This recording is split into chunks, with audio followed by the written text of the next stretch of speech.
আসসালামু আলাইকুম। বাংলা সংবাদে সবাইকে স্বাগত জানাচ্ছি। আমি চিন্তিয়া হক। শুরুতেই সংবাদ শিরোনাম।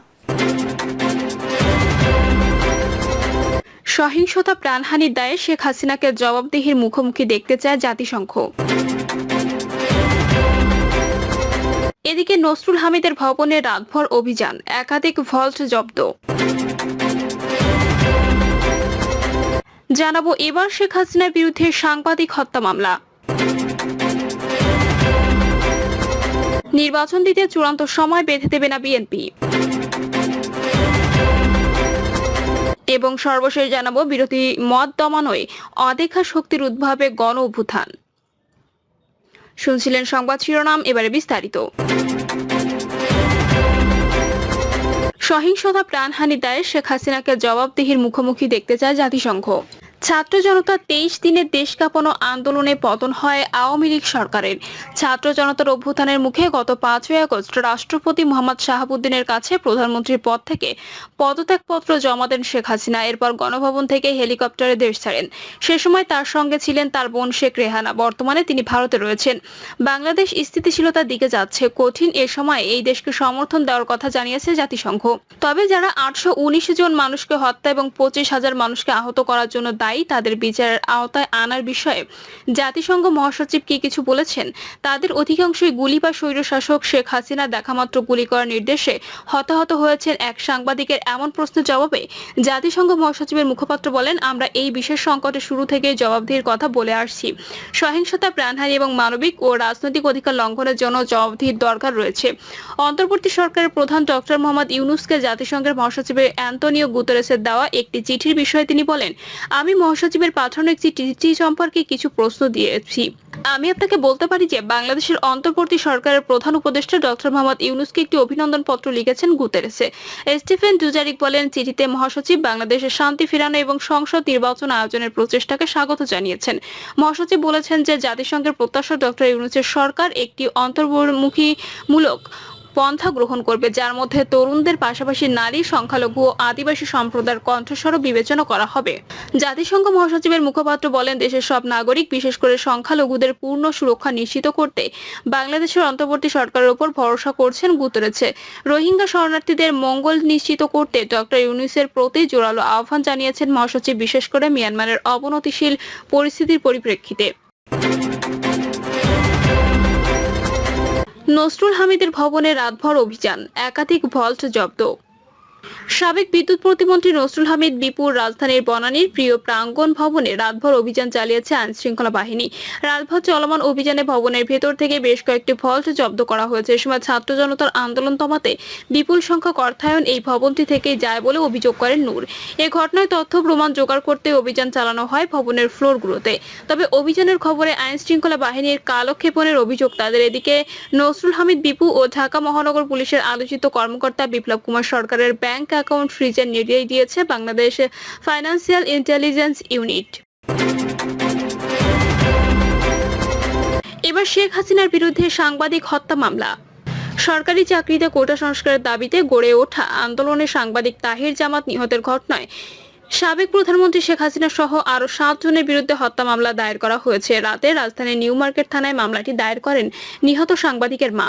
মামলায় অন্যান্য আসামিরা হলেন সাবেক স্বরাষ্ট্রমন্ত্রী আসাদুজ্জামান খান, আইজিপি চৌধুরী আব্দুল্লাহ আল মামুন, রমনা বিভাগের পুলিশের ডিসি আশরাফ ইমাম, এডিসি প্রশাসন ও New Market zone Hafiz Al Asad, সহকারী commissioner New Market zone Rifatul Islam Rifat ও নিউ মার্কেট থানার সাবেক ওসি মোহাম্মদ আমিনুল ইসলাম।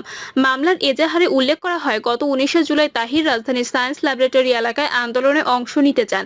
এ সময় ছাত্র জনতাকে উদ্দেশ্য করে পুলিশ গুলি ছোড়ে। ঘটনার এক পর্যায়ে একজন ধানমন্ত্রী আইডিয়াল কলেজের কয়েক ফুট দূরত্বে তাহিরের মরদেহ পড়ে থাকতে দেখেন। আসামিরা অনবরত গুলি ছুটতে থাকায় তাহিরের মরদেহ হাসপাতালে নেওয়া সম্ভব হয়নি। প্রসঙ্গত, নিহত তাহির হোসেন দ্য রিপোর্ট.লাইভের সাবেক ভিডিও জার্নালিস্ট ছিলেন। মাত্র মাস কয়েক আগে চাকরি ছাড়েন তিনি। গত 19 জুলাই আন্দোলন চলাকালে ধানমন্ডি সেন্ট্রাল রোডে সংঘর্ষে নিহত হন তিনি। নির্বাচন দিতে চূড়ান্ত সময় বেঁধে দেবে না বিএনপি। রাষ্ট্রের মৌলিক সংস্কারের জন্য সরকারকে যৌক্তিক সময় দেওয়ার পক্ষে বিএনপি এরই অংশ হিসেবে জাতীয় সংসদ নির্বাচনের জন্য ডক্টর মোহাম্মদ ইউনূসের নেতৃত্বাধীন অন্তর্বর্তীকালীন সরকারকে চূড়ান্ত সময় বেঁধে দেবে না বলে সিদ্ধান্ত নিয়েছে দলটির নীতি নির্ধারকরা। ব্যাপারে গতকাল বিএনপি যুগ্ম মহাসচিব সৈয়দ ইমরান সালো প্রিন্স বলেন, বিএনপির প্রতিষ্ঠা বার্ষিকীতে এবার জৌলুসপূর্ণ আয়োজন না রাখার ব্যাপারে মতামত এসেছে। এক্ষেত্রে নিহত ছাত্র জনতার কবর জিয়ারত, দোয়া মাহফিল, হতাহতের পরিবারের খোঁজ নেওয়া সহ নানা কর্মকাণ্ডের মাধ্যমে রাজপথে সক্রিয় থাকবে নেতাকর্মী। বৈঠকে উপস্থিত নেতারা একমত হয়েছেন, গণতন্ত্র পুনরুদ্ধার, ভোটাধিকার পুনঃপ্রতিষ্ঠা সহ সাংবিধানিক প্রতিষ্ঠানগুলো দলীয় প্রভাবমুক্ত রেখে আগামীতে জাতীয় নির্বাচন হতে হবে। টানা 16 বছর ধরে শেখ হাসিনা ও আওয়ামী লীগ ক্ষমতায় ছিল। দীর্ঘ এ সময়ে তাদের নির্যাতন, নিপীড়ন, সীমাহীন লুটপাট ও দুঃশাসনে দেশের মানুষ অতিষ্ঠ হয়ে ওঠে। এক পর্যায়ে কোটা সংস্কারের দাবিতে গত জুলাইয়ে বৈষম্য বিরোধী ছাত্র আন্দোলনের ডাকে শোষিত বঞ্চিত মানুষের পুঞ্জীভূত ক্ষোভের বহিঃপ্রকাশ ঘটে। 5ই আগস্ট গণ অভ্যুত্থান সফলে শেখ হাসিনা সরকারের পতন হয়নি। তারা মনে করে প্রশাসনের প্রায় সর্বস্তরে স্বৈরাচারের প্রেতাত্মারা সক্রিয়। কেননা শেখ হাসিনা বিচার বিভাগ, প্রশাসন থেকে শুরু করে সাংবিধানিক সব প্রতিষ্ঠান দলীয়করণ করেছেন। এজন্য বাংলাদেশে গণতান্ত্রিক রাষ্ট্রে পরিণত এবং অবাধ, সুষ্ঠু ও গ্রহণযোগ্য নির্বাচনের পরিবেশ তৈরিতে রাষ্ট্রের প্রয়োজনীয় সংস্কার দরকার। অন্তর্বর্তীকালীন সরকারের রাষ্ট্র সংস্কার উদ্যোগ ইতিবাচকভাবে নিয়েছে বিএনপি এবং সব ধরনের সহযোগিতা করবে। সরকার চাইলে এই ব্যাপারে আরো মতামত দিতে প্রস্তুত নীতি নির্ধারকরা। জানা গেছে, শেখ হাসিনা পতনের পর উদ্ভূত পরিস্থিতিতে কি ধরনের কর্মসূচি নেওয়া যায় তা নিয়ে গত রোববার দলের যুগ্ম মহাসচিবের সঙ্গে বৈঠক করেন ভারপ্রাপ্ত চেয়ারম্যান তারেক রহমান। সেখানে কর্মসূচির ধরন নিয়ে আলোচনা ছাড়াও রাজপথ থেকে জনসম্পৃক্ততা বাড়ানোর সিদ্ধান্ত হয়। এরপর গতকাল দুপুরে নয়াপল্টনে দলের কেন্দ্রীয় কার্যালয়ে বিএনপি 46তম প্রতিষ্ঠা বার্ষিকী ও দলীয় কর্মসূচি বিষয়ে বিএনপি সিনিয়র যুগ্ম মহাসচিব রুহুল কবির রিজভীর সভাপতিত্বে যৌথ সভা হয়। সেখানে দলের যুগ্ম মহাসচিব, সাংগঠনিক ও সহসাংগঠনিক সম্পাদকরা উপস্থিত ছিলেন। পরে এক বিজ্ঞপ্তিতে জানানো হয়, সভায় বিএনপি সিনিয়র নেতারা প্রতিষ্ঠা বার্ষিকী উপলক্ষে একটি খসড়া কর্মসূচি প্রণয়ন, সাংগঠনিক কার্যক্রম চালু ও গতিশীল করার বিষয়ে মতামত দেন। ছাত্র জনতার আন্দোলন প্রতিহত করতে রাষ্ট্রযন্ত্র যে গণহত্যা চালিয়েছে, সেই গণহত্যা শিকারদের গভীর শ্রদ্ধার সঙ্গে স্মরণ করা হয়। উদ্ভূত পরিস্থিতিতে শহীদ জিয়ার বহুদলীয় গণতন্ত্র উৎপাদন উন্নয়নের রাজনীতির মর্মবস্তুকে ধারণ করে বিএনপির প্রতিষ্ঠা বার্ষিকীর কর্মসূচি প্রণয়নের জন্য নেতারা অভিমত দেন। আইনের শাসন, বহুমতের সহাবস্থান এবং শান্তি, স্থিতি ও ঐক্যবদ্ধ জাতি বিনির্মাণে বিএনপির অঙ্গীকার বাস্তবায়নে নেতারা দৃঢ় প্রত্যয় ব্যক্ত করেন। বিরোধী মত দমনয় অদেখা শক্তির উদ্ভবে গণ অভ্যুত্থান। আওয়ামী লীগ নেতৃত্বাধীন মহাজোট 2008 সালে নির্বাচনে সরকার গঠন করেছিল ভূমিধস বিজয় নিয়ে। সংসদে 2/3 বেশি আসনে এ সরকার দিন যত গেছে ততই হয়ে উঠেছিল কর্তৃত্ববাদী। ক্ষমতার প্রশ্নে বিরোধী দল ও মত দমনের পাশাপাশি মহাজোটের দলগুলোকে ধীরে ধীরে বশীভূত করে আওয়ামী লীগ। বিচার বহির্ভূত হত্যা, গুম, হামলা, মিথ্যা মামলা, বিচার বিভাগকে ব্যবহার সহ নানা কৌশলে গত 15.5 বছরে বিরোধী দলগুলোকে দাঁড়াতে দেয়নি আওয়ামী লীগ। দমন পীড়নে বিপর্যস্ত রাজনৈতিক দলগুলো আন্দোলনে বারবার ব্যর্থ হয়েছে। অরাজনৈতিক আন্দোলন একদিকে আওয়ামী লীগকে ভাবিয়েছে, অন্যদিকে এসব আন্দোলন মানুষের অকুণ্ঠ সমর্থনও পেয়েছে। গত 5ই আগস্ট ছাত্র জনতার অভ্যুত্থানে শেখ হাসিনার দেশ ছাড়ার পর বলা হচ্ছে, কর্তৃত্ববাদী শাসনই কাল হয়েছে আওয়ামী লীগের। জনগণের পুঞ্জীভূত ক্ষোভ বিস্ফোরিত হয়েছে প্রথার বাইরে প্ল্যাটফর্ম থেকে। ক্ষোভ ও আন্দোলনের প্রচলিত মাধ্যম বিরোধী দলের বাইরের অদেখা শক্তি থেকে উৎসারিত বিক্ষোভ, তাই আর থামানো যায়নি। গণতন্ত্রহীন পরিবেশে এমন আংশিক ট্রিগার বা অদেখা শক্তির উদ্ভব হতে পারে বলে আওয়ামী লীগকে একাধিকবার সতর্ক করেছিলেন ঢাকায় বিভিন্ন পশ্চিমা দেশের কূটনীতিকরা। বর্তমান রাজনৈতিক পরিস্থিতি নিয়ে প্রতিবেদকের সঙ্গে আড্ডায় পশ্চিমা একটি দেশের রাষ্ট্রদূত বলেন, কোনো দেশে যখন শক্তিশালী কোনো বিরোধী দল থাকে বা না থাকে, রাষ্ট্রযন্ত্র যখন বিরোধী ব্যবস্থাকে দুর্বল করে দেয় অথবা বিরোধী মতকে দমন করে, তখন সমাজের ভেতর থেকে কোটা সংস্কার আন্দোলনের মতো আংশিক ট্রিগার বা অদেখা শক্তির উদ্ভব হয়। গত 10 বছর বাংলাদেশ হেফাজতে ইসলাম, বেসরকারি বিশ্ববিদ্যালয়ে ভ্যাট প্রত্যাহারে শিক্ষার্থীদের আন্দোলন, নিরাপদ সড়ক আন্দোলন, 2018 সালে কোটা সংস্কার আন্দোলনের মতো একের পর এক এমন অদেখা শক্তির উদ্ভব হয়েছে। বিষয়টি নিয়ে ওই সময় আওয়ামী লীগকে সতর্ক থাকতে বলা হয়। অদেখা শক্তির উদাহরণ দিতে গিয়ে এই কূটনীতিক বলেন, মনে করেন সাফ টুর্নামেন্টে বাংলাদেশ বনাম নেপালের ফুটবল ম্যাচ। বাংলাদেশ দল নেপালের স্ট্রাইকার, গোলকিপার, মাঝ বা রক্ষণ ভাগের খেলোয়াড়দের আগের খেলা দেখে তাদের কৌশলের বিষয়ে একটা ধারণা পাবে, সেই অনুযায়ী প্রস্তুতি নিতে পারবে। তবে যদি বাংলাদেশ দল মাঠে নামার পর দেখে প্রতিপক্ষ আর্জেন্টিনা, ভাবুন তো বাংলাদেশ দলের অবস্থাটি কি হবে। ঢাকায় বিভিন্ন দূতাবাসের একাধিক কূটনৈতিক সূত্র জানায় 2018 সালে পশ্চিমা দূতাবাসগুলো তৎকালীন আওয়ামী লীগ সরকারকে একাধিকবার বাংলাদেশ থেকে রাজনীতি বিলুপ্ত করে দেওয়ার পরিণতির বিষয়ে সতর্ক করেছিল। দূতাবাসগুলো এ নিয়ে নিজেদের মধ্যে আলোচনা করেছে, এমনকি এ সংক্রান্ত তার বার্তা নিজ নিজ দেশের পররাষ্ট্র মন্ত্রণালয়ে পাঠায়।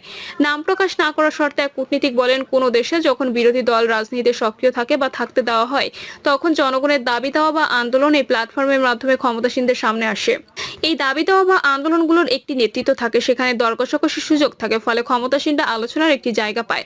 বাংলাদেশ পরিস্থিতি নিয়ে তিনি বলেন, আওয়ামী লীগ সরকার ক্ষমতায় থাকার সময় যত আনসিন ট্রিগার হয়েছে তার কোনো কেন্দ্রীভূত নেতৃত্ব ছিল না। এছাড়া এই আন্দোলনগুলোর শক্তি সম্পর্কে আগে থেকে আঁচ করাও যায়নি, ফলে 2024 সালের কোটা সংস্কার আন্দোলন সরকার শক্তি দিয়ে দমনের চেষ্টা করেছে। তবে যত শক্তি প্রয়োগ করেছে আন্দোলন তত বড় হয়েছে। একসময় এই আন্দোলন বৈষম্য বিরোধী আন্দোলনের রূপ নেয় এবং সব শেষে এক দফায় পরিণত হয়। নেতৃত্ব না থাকায় কার সঙ্গে দর কষাকষি করা হবে বা আলোচনা সমাধান করা যাবে তার কোনো সুনির্দিষ্ট তথ্য সরকারের কাছে ছিল না। এর পরিণতি ভোগ করতে হয়েছে আওয়ামী লীগকে। বিশ্বের দেশগুলোর শাসন ব্যবস্থা নিয়ে কাজ করা জার্মানি ভিত্তিক গবেষণা প্রতিষ্ঠান বেরটেলসম্যান ইনস্টিটিউট, যুক্তরাজ্য ভিত্তিক গবেষণা প্রতিষ্ঠান ইকোনমিস্ট ইন্টেলিজেন্স ইউনিটের মতো প্রতিষ্ঠানগুলো 2014 সালের পর থেকে বাংলাদেশ গণতন্ত্রের অবনতির কথা ধারাবাহিকভাবে তুলে ধরেছে। নির্বাচনী ব্যবস্থা ও বহুদলীয় অবস্থান, নাগরিক অধিকার, সরকারের সক্রিয়তা এবং রাজনৈতিক অংশগ্রহণের দিক থেকে এখানে গণতন্ত্রের এমন অবনতি হয়েছে যে গণতান্ত্রিক তো নয়ই, ত্রুটিপূর্ণ গণতান্ত্রিক দেশের তালিকায় বাংলাদেশের নাম ছিল না।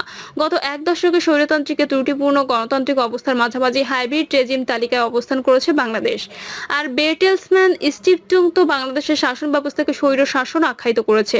সার্বিক পরিস্থিতি নিয়ে সাবেক রাষ্ট্রদূত এম হুমায়ুন কবির বলেন, আওয়ামী লীগ সরকার এত আত্মবিশ্বাসী ছিল, কারো কথা না শুনলে কিছু হবে না বলে তাদের ধারণা ছিল।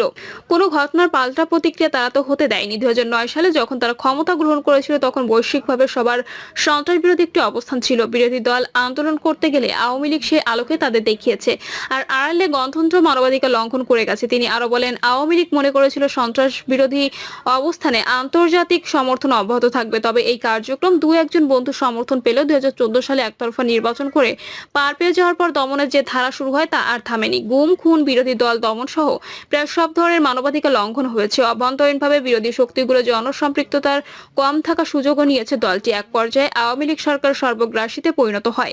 এছাড়া উন্নয়নের একটি আখ্যান দাঁড় করিয়েছিল তারা। কেউ যদি এর বিপক্ষে কথা বলতো তাকে সন্ত্রাসী তকমা দিয়ে রাজনৈতিকভাবে কোণঠাসা করা হতো। সব মিলিয়ে কারো উদ্বেগ পাত্তা দেওয়া হয়নি। বিরোধী রাজনৈতিক শক্তিও যখন তেমন ভাবে সফল হচ্ছিল না, তখন আপাত নিরীহ আন্দোলন গণমানুষের আন্দোলনের রূপ নেয়। প্রিয় দর্শক, এই ছিল এখনকার সর্বশেষ সংবাদ। আপডেট সব সংবাদ পেতে চ্যানেলটি সাবস্ক্রাইব করে বেল আইকনটি ক্লিক করে রাখুন।